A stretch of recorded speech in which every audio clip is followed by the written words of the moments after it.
Happy Easter, everyone. Today we're just going to go over another trade recap and weekly outlook for the coming week. And I just want to say, hope you guys have a blessed Easter, whether you celebrate it or not. But yeah, we'll get straight into it. Another announcement I just wanted to make was also thank you guys so much for 100 subscribers. That just means a lot to me. I've been at this for a couple months now, so to get to 100, huge milestone for me. So thank you guys for the support. I couldn't do it without you, obviously.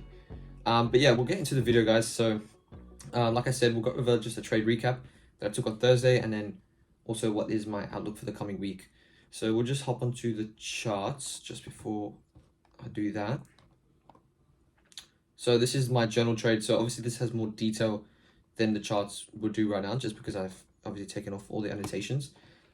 But just coming onto the charts for one sec, my kind of bias looking into it was bearish bias. Now reason being is because you can see, like, obviously put in this low. Okay, now we've got a high being put in. Okay, now it is a lower high obviously to this high, and then now we've got a higher low. So this is our failure swing down here, and then we created a higher high from here. So we got a high, higher low, higher high, higher low. Okay, and then right here we failed to create a new high coming off from this low, which means that this low is weak, and this is my current drawn liquidity, right? Now, that being said, I'm looking for price to trade into this low. And another reason behind that is if you actually look on my journal here, I actually did do this as a weekly outlook for this week that we just traded. Now, my outlook for that week was, I was obviously looking for an IRL to ERL play. So you can see from here that it was a massive 4-hour BTC right here. So I'm looking for this gap to get tapped into like it did, and then we trade into ERL, right?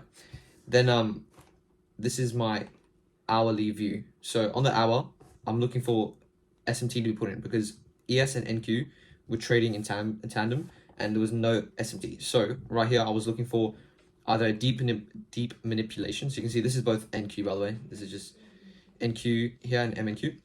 But what I'm looking for is price to, after this accumulation that we have here, I want to see a deviation of this range, preferably lower. Take out these lows with SMT and then trade up into ERL.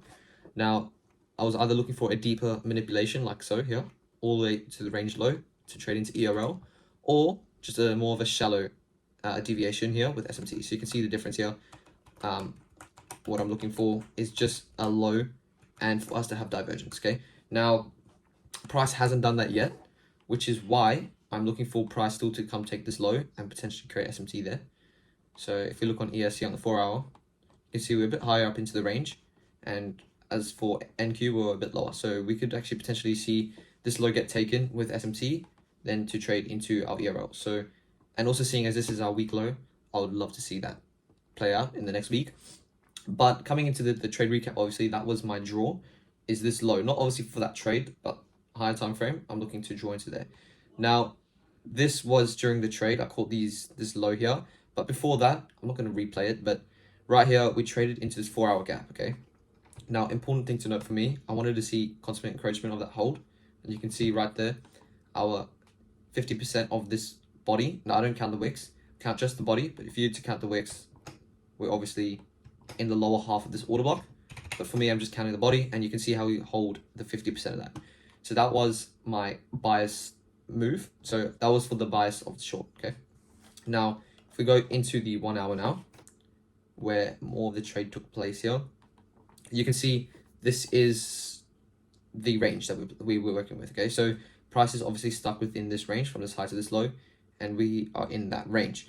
Now, as soon as price expanded lower, look at this retracement, okay? So we expanded low with huge gaps. Now look at this gap here, which was our new day open gap, okay? We have another gap here. Okay, we traded into, immediately inversed it, and a large gap here, okay? Now, this to me shows price's willingness to trade lower, okay, into this low. Now, look what happened when we traded back high. It was a lot slower than these. Look how big these candles were going down, and then look at the candles trading back up, okay? You can see, yeah, it's just a bit more sluggish. Yeah, we created a gap there, but overall price is just moving more sluggish, and to me, this is a retracement, okay, on the higher time frame. Now, we retraced into this gap, into this point of interest for me. So Obviously, if you mark out this range from this high to this low, we traded into the 0.705, nearly into that key area right here. But for me, that was the gap I wanted to see price retrace into. Okay, so now from there on the 15-minute, I'm looking for price to show us a willingness to reverse from there, okay? And I'll also take into account daily profiles and things like that. So on the trade, I'll just show you on my actual trade because it's a lot better. So on here, you can see that was the tick move because I was in 2 contracts. So 871 ticks for the day 2. But yeah, anyway, on the 15-minute, you can see I've actually got a lot of pictures here, but it's just all showing different things. Now, I'll show you here. So this was me coming into, this was during the trade. So that was during the trade, obviously. And then here was the completion of the trade. And then kind of more bias and things like that and my annotations. But what I really want to point out is this key high here, okay? So if does it actually show here? No. Okay, so now back on the charts here, if we use this, so knowing about the key session liquidity, you can see this is our New York PM session. Now price came in during London, which is our key time to come sweep that high, okay? Now we do have SMT with YM. Now that is why I took that trade, was because we saw some sort of SMT. Now you can see on ES, same high here, but we took it as well. So ES and NQ both took it, and YM was off the mark there. So we had our SMT there. So within this range, we're also in a premium. Now I don't have the 0.5 marked down, but you can see we traded obviously into the premium of this range, into this 15-minute gap, okay? Now we're also in this 4-hour order block, like I said, and we respected mean threshold of that. Now I'm just looking for price to reverse off this area here, okay? So we've tapped into our OTE. We're below mean threshold of the 4-hour gap, and we also within this 15-minute CIBI, okay? This is a good point for price to reverse, and you can see where we did, okay? Now, this is actually good to point out as well here. You know how I was saying, look at this energetic push down with loads of gaps, and you can see how price, sluggishly moved back up. So that was where I was thinking this would be more of a reversal, and then we can see, a continuation from there. So another thing I wanted to point out was the fact that the change in state is what confirmed the reversal. Now, a lot of people think that we're trading into this gap right here. Now, why can't we just short this? Wait a second. So this massive gap, why can't we just short after this push down? Well, there's no change in state delivery. And I can show you how price fakes you out. Look at this. We tap into this gap, right? And then you see price push lower, but we don't close below these consecutive up close candles, okay? You can see how we, might juke you out, but look, that was just manipulation. And then we just traded back and we closed in that range. So there's no change in state delivery right there, okay? You can see how price is trying to close below that, but you can see we just wicks, okay? So wicks do the damage, bodies tell the story. Now price is clearly not going to reverse there, and we start to trade higher. Again, another one here. Price trades up, and then we close lower, okay? Now we don't close below these up close candles, therefore no change in state delivery inside this gap. So we're not looking for a reversal here, okay? Price trades back higher again, and then we do get a slight change in state delivery there, but I don't know if you would count that candle. Clearly it is, but we're also looking for daily profiling as well. That's so important. Key times with our change in state delivery is important. So what I'm kind of looking for is for price to show us meaningful manipulation would be price into our key level, right? With SMT and then our change in state delivery at a key time. Now, what of those things are missing here, right? Let's just make this bit interactive. So right here, have we got our key area, right? For this change in state delivery to be valid, is this in our key area? Let's just mark this out right here, because we clearly did get a change in state delivery there. Now, okay, fine. We are in this 4-hour gap. We are in this 15-minute order block right here, okay? And we just traded past this gap, okay? Now, would this be our key area? Potentially, it could be, okay? Potentially. Did we get our change in state delivery? Yes. Was it SMT? No, okay? So therefore, we did not have SMT at this point right now. And our key time was not met. Now, where was this change state? At 1 o'clock, okay? That is not our key time. Our key time is to look for manipulation between 2 to 5 within London, okay? If we're looking for a London protraction. So, that being said, this is not a valid change in state delivery for me, okay? Then we trade higher. Again, we tap this 15-minute gap. Potentially, we would have had, we had SMT right here because we clearly detect this New York session high, New York PM session high there. With the YM was lower, so we did have SMT. Now, it was within our key time, 2 o'clock. 2 to 5 did put in that high, okay? And that could have been high of day. And you can see it also marked out here this midnight level right here. This is our midnight, and we're looking for price to open high, and then go lower, close. Clearly what we had there. Now this is also our midnight opening gap right here. Midnight opening gap. We're looking for price to create a wick on the daily time frame, okay, and then trade lower. So I want to form a trade within that wick lower. Now you can see what are we missing from this change of state delivery, right? We got our SMT, we got our key level tap, 15-minute gap, okay?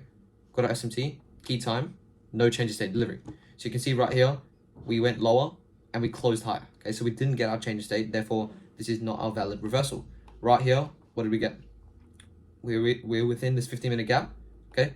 We closed bullishly, bearishly from that 4-hour mean threshold. We didn't close above 50% of that, okay?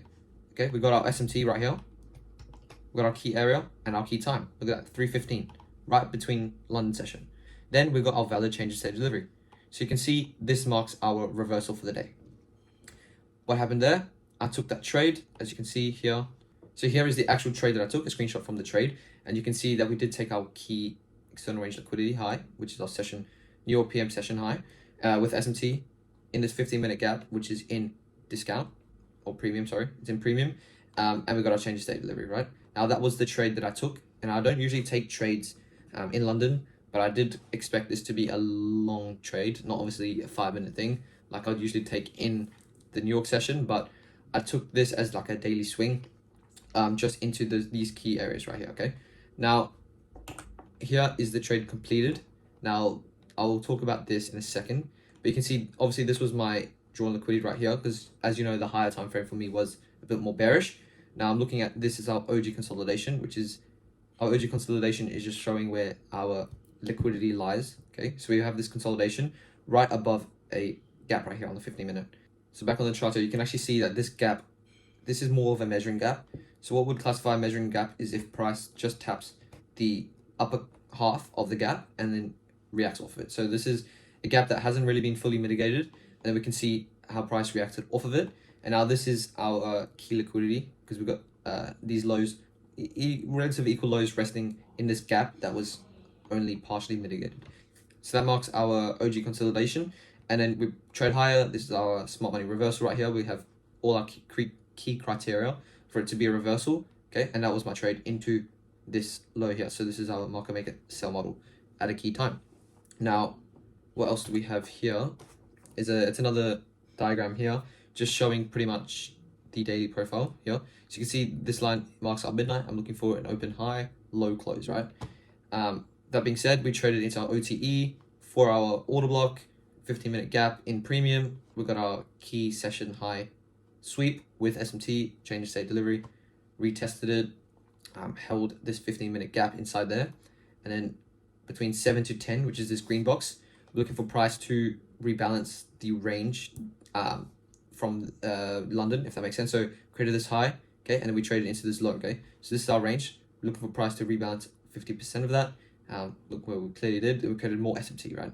This 8 o'clock candle swept this high here, our internal high, with SMT, with ES, which is more valid, because I don't usually use SMT with YM. So if you wanted to take a trade off this, you could have. We closed very bullishly, holding this order block here, holding these 15-minute gaps, and then we traded into 10 to 12, put in our low of day. So you can see 10:30 came in, met my, my ERL target. Also trading in between these 2 to 2.5% deviation level. So that was the trade, guys. Now, I'll show you guys a clip of it, the trade when I was actually taking it.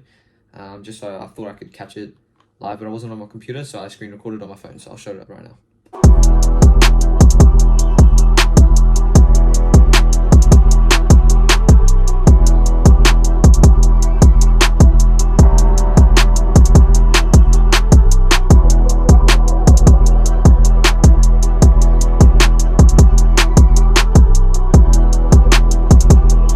So that was the trade recap. Pretty good trade, happy with that one. Now, just to recap, sorry, not to recap, the actual outlook for the next week, we'll go into that now. On the weekly, same thing, we're in this gap. Nothing really to go off of here. We have created this, big range here, so we could see price, rebalance at least, constant encouragement of that. On the daily, all we've really got here is these wicks. So price has created this rejection block here, and we're trading within these wicks, and we're holding the mean threshold of that as well, and we're also holding this daily inverse fair value gap. So if price is to be bullish, you need to see this this daily inverse hold, and then we trade higher from there.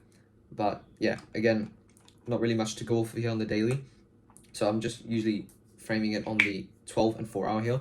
So on here, we're looking for obviously price to show us bullish signatures right from here. So I want to see this low get swept with SMT, and then we trade higher. It's just a classic accumulation, manipulation, and then distribution. Okay, on the 4 hour it could be more clearer here. So again, stating this high, high, low, higher, high, higher, low. Now we didn't create a new higher high off this high low.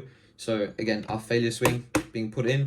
I'm looking for price to deviate this accumulation. So we've been in this accumulation. You can see this range to show us that I want price to deviate this range here, sweep this week low with SMT, and then we trade high. Okay. So again, here this is ES, and I want to see this low get taken on NQ here or ES, but I think NQ is more likely to. Anything more here?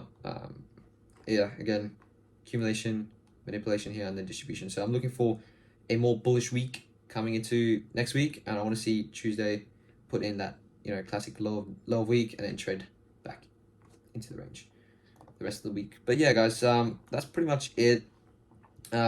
In terms of what days to trade next week, well, Monday is usually lower probability just because it sets the tone for the rest of the week. But again, we don't really have any major news on Tuesday, which makes it more medium probability. If we had red folder news on Tuesday, definitely Monday wouldn't trade. But yeah, it's lower probability to medium probability depending on how you see it. Tuesday is definitely more medium probability just because we have 10 o'clock news. Wednesday is also medium probability. We have red orange folder news here, and we also have red folder news after 9:40 or at 9:45, so after open. So this is more medium. I'll look to take a trade after the red folder news. 10 o'clock is our high probability day, just looking at the economic calendar. We have 8:30 news driver, and then rest of the day looks pretty good. And then 10 also medium. So overall, not too bad of a week. Okay, so we're just really Monday, that's our lowest probability. But the rest of the days, I could look to take trades. I don't take trades on low probability days though. But yeah, guys, that's pretty much it. That was it for the weekly outlook and the trade recap. Hope you guys have a good rest of your Easter weekend, and I'll catch you guys in another video.